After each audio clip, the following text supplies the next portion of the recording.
in the spirit of the work that we do, oftentimes I'm very careful. I don't want to lead people down the road of fantasy, and I don't want to lead people down the road of believing me, and so that it supports them in their own investigation. So as far as I can tell, I'll start with this.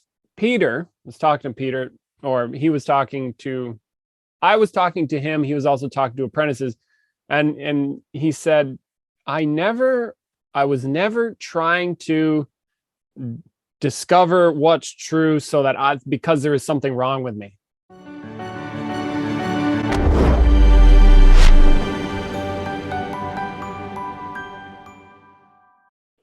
He literally just wanted to know what stuff is. And he went after it like a crazy man, because he is very obsessive like that. Like he just went for it. Crazy, right?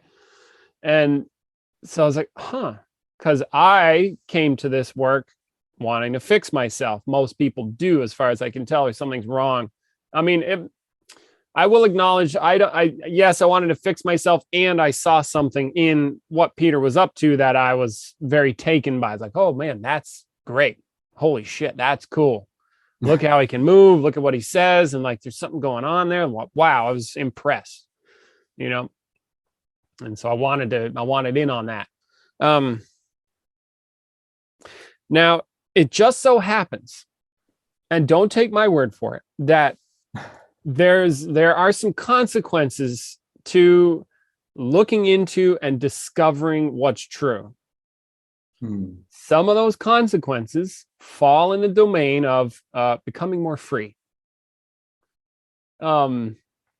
Discovering what it is that creates unhappiness, and then stop doing that.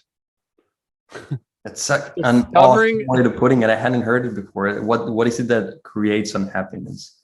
Yeah. Like what is it that actually has the suffering occur? And grasp what that is. And then we would say, well, stop doing that. And shy of grasping what it is, it won't look like something you're doing, perhaps. And then you get what it is and you go, oh, I'm sticking my hand to my face and it hurts. I'll stop hurting myself now. Thanks. Or like if I have my thumb and I hit it with a hammer and I go, wait, no. Okay. And it just so happens that can be a byproduct. Now, of freedom, a real legitimate freedom can occur in the process of discovery. Like, and what I mean by that is like a real sense of everything is already okay. There was nothing wrong from the beginning. There's no way I can be wrong. See, and there's like a peace there, inner peace or lightness of spirit, if you will, or whatever. You see, like this like very what we call beneficial stuff. Now, one of the tricks is, so there's that, right? The goodies. Now and it just so happens that in the process of doing this work, being honest, really investigating things, a new possibility opens up of this, freedom from automatic mind, grasping the nature of my own suffering so that I can, what they call transcend it, which is like, okay, get over it, basically, stop doing that, let it go. Understanding that there are ways of creating attitudes, creating certain mind states that feel more powerful, more alive. Understanding that getting out of one's own internal self world and being more out here is a very powerful and enlivening thing to do, and being able to do that. Like these are all byproducts. So the work itself is very investigative. And when we have people do the work, usually they want to do the work for what they're going to get out of it. You see, like, or in sales, it's like, yeah, you tell them, you don't tell people don't care what you do. They care what they're going to get from it. Yeah. So they come for the peace. They come for the totally. Yeah. And there's nothing wrong with that, because it's really good stuff.